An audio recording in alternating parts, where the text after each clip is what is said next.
तो इस चैप्टर की शुरुआत वहीं से होती है जहां पर खत्म हुई थी। हम देखते हैं वॉरियर हॉल में सभी यंग वॉरियरों की बातों को सुना जा रहा होता है और कोई बोल रहा होता है, आज चाहे जो भी फैसला लिया जाए यह दुनिया को विनाश की ओर ही ले जाएगा। इसीलिए मुझे लगता है कि आयरन मार्शल एसोसिएशन को डिसबैंड नहीं होना चाहिए। मैं बस इतना ही बोलना चाहता हूँ। उसके इतना बोलते ही हमें आगे बताया जाता है यह गलत है। हालांकि इमॉर्टल सॉरी ने अपने रूप को देने के लिए पूरी कोशिश की है, पर फिर भी आउटकम की गारंटी देना काफी ही ज्यादा डिफिकल्ट है, क्योंकि डैंग फैमिली और जुगे फैमिली के लोगों ने भाषण के बीच इंटरप्ट करके काफी ही ज्यादा कंफ्यूजन को पैदा कर दिया है। उन लोगों को जरा सा भी फर्क नहीं पड़ता है कि आयरन मार्शल एसोसिएशन डिसबैंड होता है या फिर नहीं। पर अगर आयरन मार्शल एसोसिएशन डिसबैंड नहीं होता है तो हुआंग बोगुनैक की पोजीशन को स्वॉर्ड सेंट नहीं तो स्वॉर्ड टैलेंट में से किन्हीं एक ले सकता है। इसलिए उन्हें लगता है कि यह ज्यादा प्रॉफिटेबल होगा कि आयरन मार्शल एसोसिएशन को पूरी तरह से डिसबैंड कर दिया जाए और एक नई शक्ति के रूप में दोबारा स्थापित किया जाए। इसी के साथ कोई बंदा बोलता है आयरन मार्शल एसोसिएशन के डिसबैंड होने के पक्ष में रहने वाले जुगे फैमिली के पैट्रियार्च प्लीज आगे आए और अपनी बातों को रखे। जो सुन इमॉर्टल स्वॉर्ड अपने मन में सोचता है मैं पूरी तरह से मूर्ख बना दिया गया हूँ। वहीं जुगे फैमिली का पैट्रियार्च आगे आते हुए बोलता है क्या आप लोगों को याद है 10 साल पहले जब पहली बार पावरफुल ग्रुप्स की ग्रैंड असेंबली को आयोजित किया गया था तो हम काफी ही ज्यादा बुरी सिचुएशन में थे। वह एक ऐसा समय था जब नॉर्थ युआन अपने इन्फ्लुएंस को चारों तरफ फैला रहा था और हम लोग कंफ्यूजन में डूब गए थे क्योंकि हम सभी एक साथ यूनाइटेड नहीं थे। वो तो हमें शुक्रिया मानना चाहिए अभी के करंट मुरिम के लीडर मास्टर हुआंगबो और ग्रेट 9 ग्रुप के लीडर एल्डर यूनिपजा का, साथ ही लायन लीग का हेड मास्टर जोल म्यूसियोंग का, जो एक साथ आकर हाथ मिलाया और आयरन मार्शल एसोसिएशन को बनाया, जिसके चलते केवल 10 सालों के अंदर ही हम नॉर्थ युआन को बाहर निकालकर भगाने में कामयाब रहे और ग्रेट मिंग एम्पायर को एस्टेब्लिश कर पाए, जिसके फलस्वरूप हम जिंदा रहने और इनक्रेडिबल अचीवमेंट को प्राप्त कर पाए। इतना बोलते हुए वह हुआंग बोगुनैक की तारीफ में काफी कुछ बोलता है, जबकि वही साइड में खड़ा लायन लीग के हेड का सन सोच रहा होता है फादर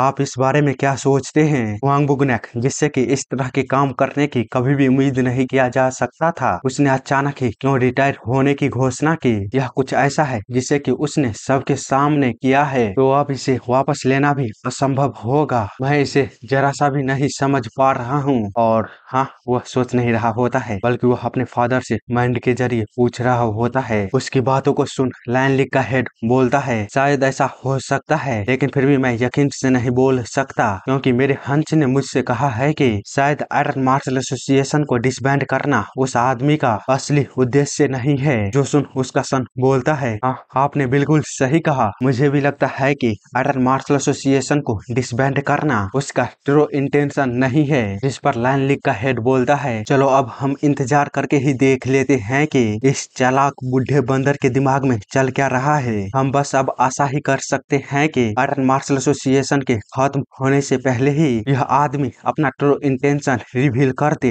वैसे भी मुझे अब यूनुपजा के लिए बुरा लग रहा है क्योंकि यूनुपजा काफी ही ज्यादा मासूम मार्शल आर्टिस्ट है, पर वह मोंटहुआ सेक्ट का सबसे सर्वश्रेष्ठ मार्शल आर्टिस्ट भी है जो कि सिद्धांतों को काफी ही ज्यादा सख्ती से पालन करता है। इसीलिए उसने झोंगडोंग सेक्ट के सुप्रीम एल्डर यूनिम्यूजोम से मदद मांगी, लेकिन यह काफी ही ज्यादा डिफिकल्ट है। हुआंग बोगुनैक, डैंग ग्वांग इल और जुगे योंग जैसे शातिर और चतुर लोगों से डील करना। इसीलिए मुझे लगता है कि ह्यूंग को चुनना यूनुपजा के लिए काफी ही ज्यादा वर्स्ट डिसीजन था। इसी के साथ वह क्रिपी स्माइल को देता हुआ कहता है पर खैर इसमें कोई भी बुरी बात नहीं है। आगे हम जुगे फैमिली के पैट्रियार्च की बातों को दोबारा सुन पाते हैं, जो कि बोल रहा होता है मुरिम को अपनी मूल स्थिति में लौटना होगा, लेकिन मुरिम के लोगों को मुरिम के लोगों की तरह काम करना होगा। मेरा मतलब है कि ऐसे मिलिट्री बेस को बनाए रखने की कोई आवश्यकता नहीं है जिसको कि लोग नहीं चाहते हैं। पिछले 10 साल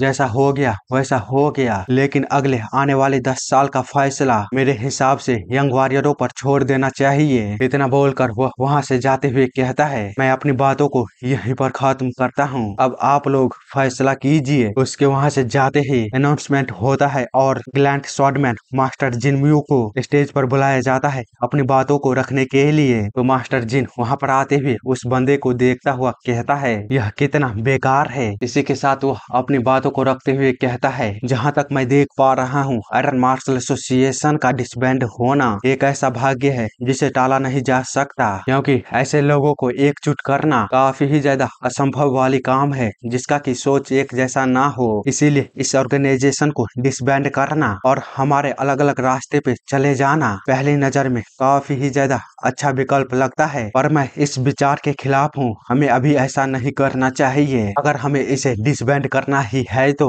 जैसा कि नाइन सेंट्रल ने कहा है, मैं इसे नॉर्थ युआन को पूरी तरह से दबा देने के बाद करना चाहिए। इसीलिए मैं फाइव ड्रैगन लीग से यह पूछना चाहूंगा कि आखिर वे कौन है जो कि आयरन मार्शल एसोसिएशन को डिसबैंड होने पर सपोर्ट कर रहा है और ऐसा क्यों। जिसको सुन डोंग स्टेज पर आते हुए कहता है मुझे लगता है कि मैं इस प्रश्न का उत्तर दे सकता हूँ। तो वॉइस टीचर उसे रोकते हुए कहता है पैट्रियार्च डोंग और अधिक उपद्रव मचाने की कोशिश मत करो। जिस पर कि डोंग उससे कहता है आप प्लीज इसके बारे में चिंता मत करिए, मैं कुछ भी ज्यादा नहीं करने वाला। मैं तो यहाँ बस फाइव ड्रैगन लीग के general manager deadly soul collector के ना उपस्थित होने के कारण यहाँ पर उस प्रश्न के उत्तर को देने के लिए आया हूँ। जो सुन वॉइस टीचर कहता है तो फिर प्लीज आगे बढ़ो। डोंग जिसको सुन कहता है तो चलो ठीक है, मैं मास्टर जिनम्यू वाई की क्वेश्चन का उत्तर देता हूँ। वैसे भी यह अवसर कुछ ऐसा है जो कि भविष्य में मिलना हमारे लिए काफी ही ज्यादा बड़ी उपलब्धि होगी। खैर इस ऑर्गेनाइजेशन का उद्देश्य भले ही कितना ही बड़ा क्यों न हो, समय बीतने के साथ ही वह फीका पड़ ही जाएगा। यह एक ऐसी सच्चाई है जिसे कि हर कोई जानता है। यह ऑर्गेनाइजेशन पहले से ही गिर चुका है, इसीलिए क्या यह सही नहीं होगा कि हम इसे डिसबैंड कर दें। पर कुछ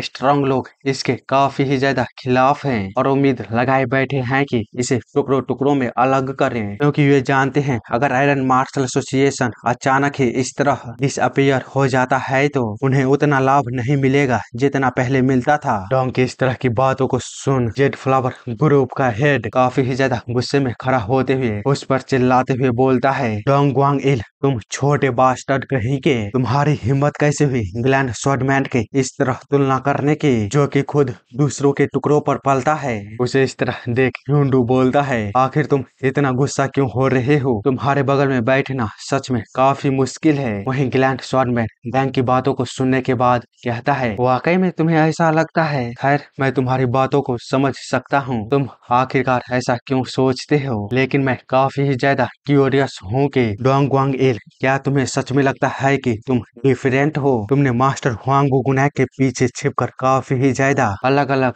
क्राइम को किया है, पर फिर भी मैं सिचुआन के डैंग फैमिली के पैट्रियार्च तुमसे पूछता हूँ कि क्या तुम्हें ऐसा बोलने का अधिकार है। तुम तो बिल्कुल किसी चाय में पड़ी मक्खी की तरह हो। जो सुन डोंग रिप्लाई देते हुए कहता है ओह मास्टर जिन मुवाई, आपने जो अभी बयान दिया वह खतरनाक था। क्या आप हमारे सिचुआन के डोंग फैमिली की निंदा कर रहे हैं या फिर आप बिना किसी एविडेंस के फाइव ड्रैगन लीग के करंट लीडर की निंदा कर रहे हैं। तो ग्लैन स्वॉर्ड कहता है तुम्हें क्या लगता है मेरे पास कोई सबूत नहीं है। किंग ऑफ वार से जुड़ी उस घटना को देखने मात्र से ही पता चल रहा है कि फाइव ड्रैगन लीग मोरालिटी को लेकर सही नहीं है, पर फिर भी किंग ऑफ वार को लेकर उस घटना से फाइव ड्रैगन लीग खुद को बेगुनाही के बारे में इतना निश्चिंत है, तो तुम इसे स्पष्ट क्यों नहीं करते। मैंने सुना है कि king of war five dragon league के साथ कॉन्फ्लिक्ट में इसलिए है क्योंकि वह चोल्मा सुरक्षा ब्यूरो के मेंबरों को बचा रहा था, जिसको कि छुपाने के लिए तुम लोगों ने नामगोंग फैमिली के साथ इस कॉन्फ्लिक्ट को जोड़ दिया, जहां पर कि हर कोई जानता है कि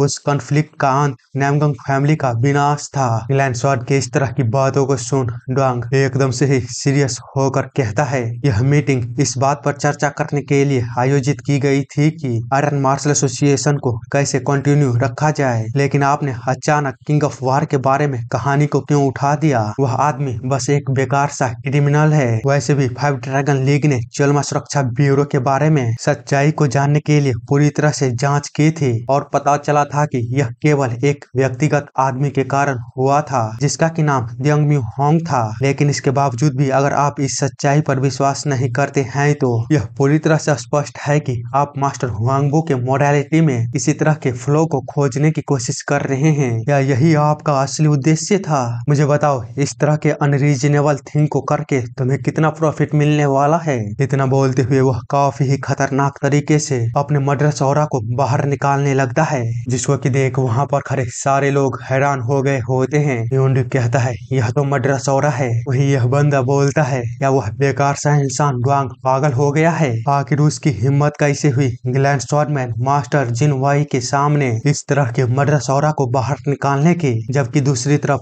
ओल्ड मॉन्क के बगल में खड़ा कैप्टन किसी तरह उसके औरा के सामने खड़ा होते हुए बोल रहा होता है पैट्रियार्च डोंग सच में पूरी तरह से पागल हो गया है। पावरफुल ग्रुप्स की ग्रैंड असेंबली में इस तरह के काम करने की उसकी हिम्मत कैसे हुई? इसी के साथ साथ हम चारों तरफ देखते हैं ड्वांग के द्वारा फैलाए गए उसके मड्रासौरा को, जिसके अंदर कुछ तो गलत होता है, जिसको कि महसूस कर ओल्ड मॉन्क अपने मन में कहता है यह कोई नॉर्मल मड्रासौरा नहीं है जो कि वह रिलीज कर रहा है। उसके औरा में फॉर्मलेस और ऑर्डरलेस कोई चीज मिलाई गई है। सेम टाइम पर हम इमोर्टल स्वॉर्ड की ओर देखते हैं जो कि बोल रहा होता है मैं सच में समझ नहीं पा रहा हूँ कि वे लोग सच में चाहते क्या हैं। तभी उसके दिमाग में एक मैसेज आता है जो कि बोल रहा होता है म्यूजियम सावधान रहो, वह आदमी किसी चीज को अपनी मड्रासौरा में मिलाकर फैला रहा है। जो सुन इमोर्टल स्वॉर्ड कहता है क्या आखिर तुम किस बारे में बात कर रहे हो? वहीं दूसरी तरफ हम वांग बुगुनैक को देखते हैं जो कि यह सब देखता हुआ स्माइल कर रहा था, पर थोड़ी ही देर बाद सिचुएशन को संभालते हुए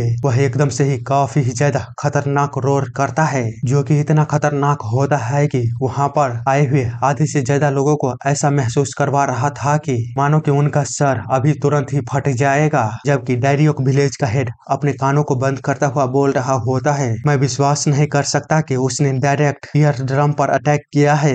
वहीं ग्लैन स्वॉर्ड उस रोर को सुन कहता है वांग बुगुनैक तुम बास्टर्ड कहीं के। जबकि इमोर्टल स्वॉर्ड अपने मन में सोच रहा होता है जैसा कि एक्सपेक्ट थी वह अकेला जितना स्ट्रेंथ को पोजेस करता है, उसे देखते हुए इसमें कोई हैरानी की बात नहीं है कि उसे पूरे मेनलैंड में सबसे बेस्ट कहा जाता है। वह कोई ऐसा है जिसे अंडर एस्टिमेट नहीं किया जा सकता। दूसरी तरफ सारे छोटे वॉरियर चिल्ला रहे होते हैं बेकार है, मैं लगभग मर चुका हूँ। वे सब इसी तरह कर्राते हुए बोल ही रहे होते हैं। तभी वांग बुगुनैक दोबारा बोलता है प्लीज सभी लोग थोड़ी देर के लिए बहस करना बंद कीजिए और अपना ध्यान मेरी तरफ करिए। मुझे लगता है कि पावरफुल ग्रुप्स की ग्रैंड असेंबली को स्मूथली जारी रखने के लिए 5 ड्रैगन लीग और किंग ऑफ वार से रिलेटेड इश्यूज को पॉइंट आउट करना ही होगा। पर सबसे पहले मैं आप लोगों से माफी चाहता हूँ। कोई फर्क नहीं पड़ता है कि मामला कितना जटिल हो गया है और आप सभी को भ्रम में डाल दिया गया है, यह सब मेरी गलती है। भले ही किंग ऑफ वार के बारे में बहुत सारी अफवाहें हो, लेकिन फिर भी कई सारी ऐसी चीजें हैं जो गांगो में वास्तविकता से अलग है। चाहे फिर मैं इसे लेकर आप लोगों को कितना ही समझा क्यों ना दूं, आप उन पे जरा सा भी विश्वास नहीं करेंगे जब तक कि आप उसे खुद से ना देख ले। इसीलिए आप लोग अब खुद से ही किंग ऑफ वार के मुंह से सच्चाई को सुनिए। किंग ऑफ वार आ रहा है। उसके इतना बोलते ही हम देखते हैं दरवाजा खुलता है और डैन उन सब के सामने होता है, जो देख वे सारे लोग कहते हैं तो आखिरकार किंग ऑफ वार आ रहा है।